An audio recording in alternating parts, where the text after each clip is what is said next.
በሰው ልጆች ታሪክ ለመጀመሪያ ጊዜ ሆስፒታል ገንብታ ማከም የጀመረች፣ ሂሳብ አስልታ የአልጀብራን ቀመር ያፈለቀች፣ ኬሚካል አዋህዳ ኬሚስትሪን የፈጠረች፣ ተመራምራ ፍልስፍናን ያመጠቀች፣ ዲፕሎማሲን ደንግጋ ሰላም ያጸደቀች ሀገር ነች።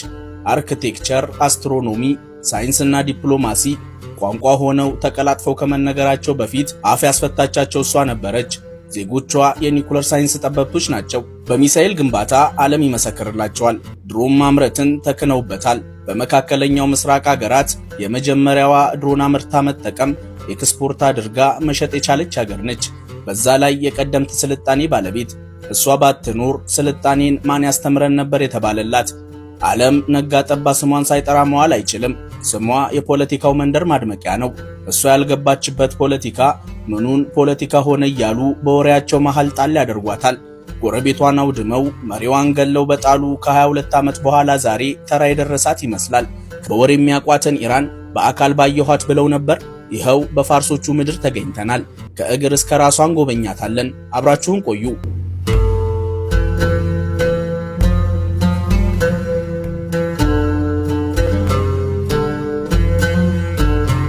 የአያቶላሆቹ ሀገር ነች። በታሪክ ፐርሺያ በሚለው ስሟ ነው የምትታወቀው።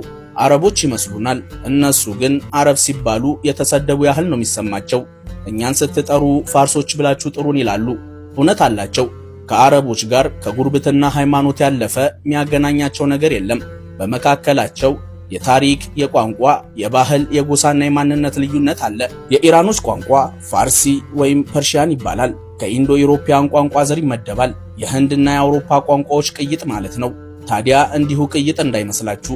በዘመናት እያደገ እየተራቀቀ የራሱን ቅርጽ ይዟል። ከፋርሲ ባለፈ እንግሊዘኛ፣ ደች፣ ስዊዲሽ፣ ግሪክ፣ ሮማንያን ጨምሮ አብዛኛው የአውሮፓ፣ እስያ፣ አሜሪካና የአውስትራሊያ ሀገራት ቋንቋዎች ቅጂያቸው ከዚህ የቋንቋ ዘርፍ ነው።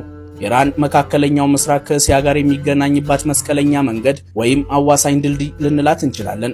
ከ7 ሀገራት ጋር በድንበር ትዋሰናለች። በጠቅላላ የቆዳ ስፋት ከመካከለኛው ምስራቅ ሀገራት ሁለተኛ ነች። ከ1.6 ሚሊዮን ስኩዌር ኪሎ ሜትር በላይ ስፋት አላት። ከ90 ሚሊዮን በላይ ዜጎች ይኖሩባታል። አብዛኛዎቹ ፋርሶች ናቸው። አረቦች፣ ኩርዶችና አዘሮችም አሉ። በተማረ ሰው ኃይል በተለይም በሳይንሱ ዘርፍ ዓለማችን ላይ ትልቅ ተጽዕኖ ካላቸው ሀገራት አንዷ ነች።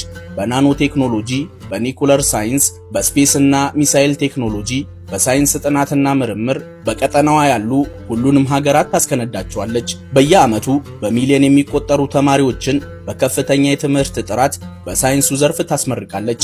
70 ከመቶውን የሚሸፍኑት ደግሞ